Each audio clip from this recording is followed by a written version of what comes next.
Twitter Traffic Raceway. Generating traffic using Twitter. I could start by telling you about Twitter and its 310 million users, but I'm not going to because I don't need to. On my very first day sitting in a university classroom studying online marketing, I remember my professor saying, "You need to understand, we are not digital marketing. We are marketing in a digital world. Everyone is on social media, and I don't need to tell you this because, well, everyone is on it. It is a self-evident, self-perpetuating truth." Okay, stay with me. I aim to teach you how Twitter can generate traffic for your website. I don't just want to go over how to make your post better and build a following. I want to teach you the underlying theories behind digital marketing in the hope that, once you know them, you will understand not just the what, but the why.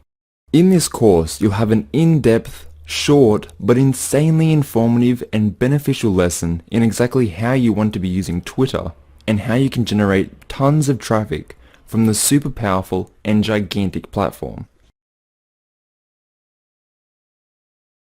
Digital marketing for conversions. What is my conversion?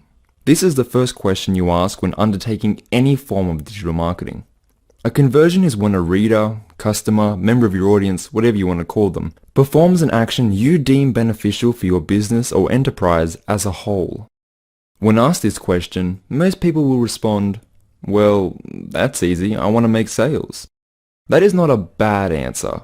The whole point of a profit-generating entity is, after all, to generate profit. But social media marketing is not about shoving your products down your audience's collective throats. If you treat Twitter as a billboard, people will tune out, unfollow, and you will find yourself in a spam box. Twitter, Facebook, Pinterest, Google+, these are all social platforms. On them, you have to be sociable, and you need a sociable conversion. Common conversions: retweet, leave a like, directed a lead to your website, and comment. You might think this is really obvious. If you do, fantastic. It shows a natural aptitude for this kind of marketing. The call to action. Now that you understand a bit about how you can use Facebook to market your brand or really anything, it's time to look at some of the most common Facebook posting mistakes that marketers make. So now you know what you want your audience to do. The next question is how to get them to do it. With that in mind, go to this website, www.clickonthings.com.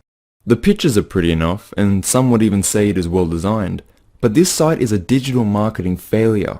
You can spend days clicking on the pictures, but what is this site's purpose? What does the site want the audience to do? There is no way of knowing. Click on Things is a great resource for what not to do. Imagine these pictures are tweets, one after another, page after page. This is what you are trying to avoid. Have a look at this graph from copyblogger.com. Quick definition by Daniel Nations. A retweet is simply a repost of another Twitter user's tweet on your own profile to show to your own followers. Like hashtags, retweets are a community-driven phenomenon on Twitter with the aim of making the service better and allowing people to spread discussion easier. Now the graph is simple to understand. It shows us the prevalence of the word please in retweets. Why are so many people saying please? Well, we say please when we ask for something, don't we? And that is exactly what is happening here. Whether they know it or not, these Twitter users are marketing for conversions. They are asking people to please retweet. Most retweetable words and phrases, from 1 through to 20.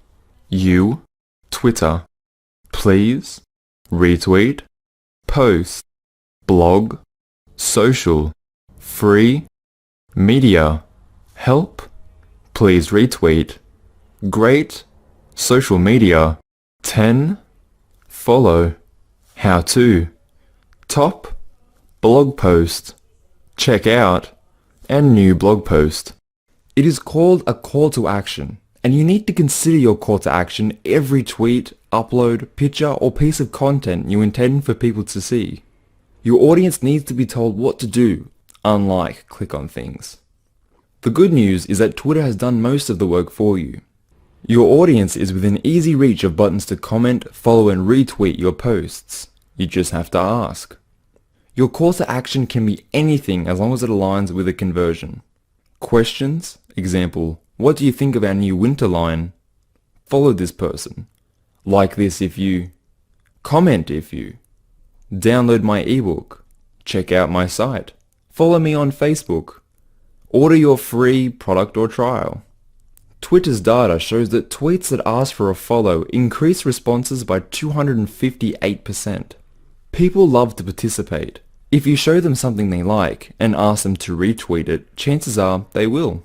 Caitlin's battle against cancer is likely to get thousands of retweets. This is a relatable post and, more importantly, there is a clear call to action. Bordering on clicktivism, the use of social media and other online methods to promote a cause, Oxford Dictionary, how could you not retweet this? By doing so, you are supporting a battle against cancer. Value creation on Instagram.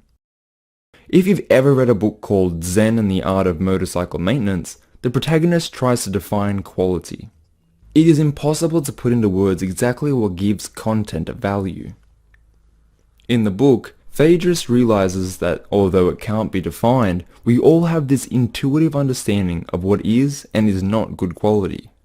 As a marketer, this really made a lot of sense. We normally use the word value instead of quality. You might not know exactly what every reader wants, but we all know what is good and what is bad, and what is good has value or quality. Your tweet is content, or a channel to content, and you need to create value in this content. How do you do that?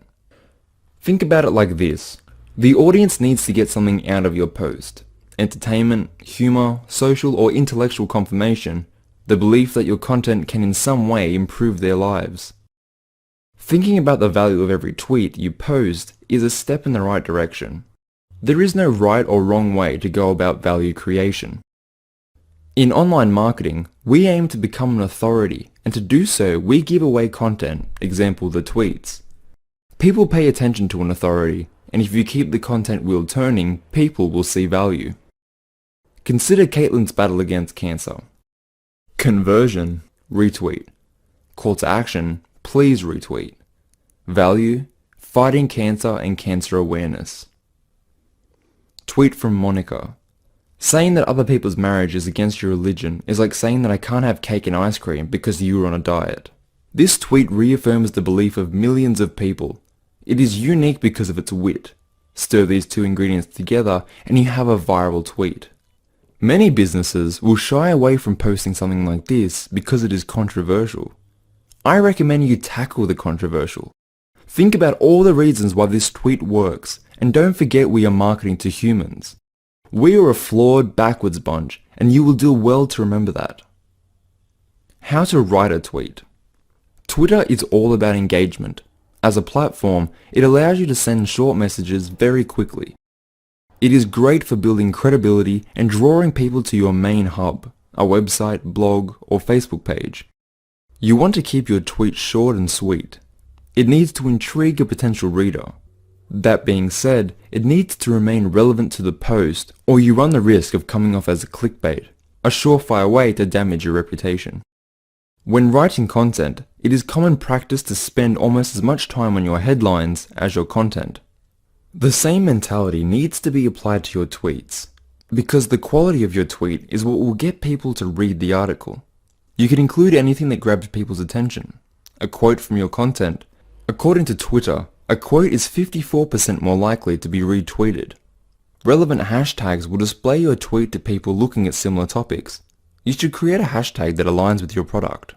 Tweeting pictures is a very effective strategy when done correctly.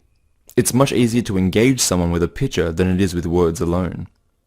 If you post a picture of your product or offer a clever bit of shareable content, you can attract more attention than you ever could with just words. The picture doesn't have to be related to your product. Here is a photo Intel shared on the 4th of July. 90 retweets in just 10 hours. I cannot overstate the importance of establishing a conversation. The best practice on a social platform is to be social. Have opinions and leave insightful comments. Get involved as much as you can. These are the activities that will build you a reputation and an audience. Help other people in your niche. This is often overlooked because aspiring marketers wrongly think of it as a competition. The internet is a massive pie. All you need is a small piece of the pie and you'll eat for life. Essentially, what I'm saying is that the benefits of engaging in a community with a larger audience than you would otherwise be advertising to far outweigh the drawbacks of extra competition. A word of caution. Etiquette and having a thick skin is vital to successful digital marketing. Staying out of the wrong conversations is just as important as getting involved in the right ones. People will talk down your achievements and hey, that's life. You need to ignore the hacks and the snakes who have nothing to add to the conversation but negativity and skepticism. These people will often work to your advantage and draw more people into the conversation. Tact is important. Remember when your mother told you that if you don't have anything nice to say, don't say anything? Never has that been more applicable than when marketing on social media. Twitter analytics. Let's assume that you have a few tweets out there, your Twitter is all set up, and you are trying to draw content. The next step is to track what works and what doesn't. You really need to be able to follow the user's journey and interactions within your marketing efforts. Twitter has a fantastic tool for monitoring this. There are built-in analytics that will tell you exactly how an audience is interacting with your account. Learn everything there is to know about Twitter analytics. Turn your analytics on and pay attention to what works and what doesn't. If you don't know about A/B testing, the basic principle is that you post a piece of content twice with a slight difference and see which performs better. It is normally used for apps and web pages, but there is no reason it can't be applied to two similar tweets. It took me a while to really wrap my head around the importance of a data-based approach to digital marketing. I think the biggest breakthrough I made in this regard, or should I say the biggest mistake I was making, is perfectly represented in this nifty little infographic. The time of day had an effect on the responses I saw for my tweets. You should study this and align your posts with your targeted market. I mean, it makes perfect sense, but it's just something I never thought of until analytics made blatantly obvious. This is where online marketing really gets a little bit amazing. All that data and how if you study it with a bit of skill, you can get the behavior of millions of different people down to a science. Closing words. In closing, I hope you learned something useful towards marketing on Twitter, because that is the real secret to marketing. The only way to stay ahead in the industry is to know more than the next guy. If you want more visitors for your website or more sales, the only way to get them is with hard work. Nothing worth having ever came easy. It's an unfortunate truth. The silver lining is that most people aren't willing to put in the work. If you work as hard as it takes, the internet is a truly rewarding place to do business. Knowing how to generate traffic using Twitter is just one of the skills you will need. Taking everything you've learned today into consideration, you should now have a much broader knowledge of the Twitter platform. Your next step will be to venture out and find some of the big players with tons of interactions that are in your niche or market. Take the time to monitor their activity and take notes around what they do that causes the most buzz. Afterwards, you can begin formulating your game plan and marketing strategy for Twitter and your own business or brand. As a point, always try to monitor your progress and analytics, which Twitter now provides within the dashboard to help you out. Lastly, thank you so much for taking the time to go through this course. I wish you the best of luck on Twitter.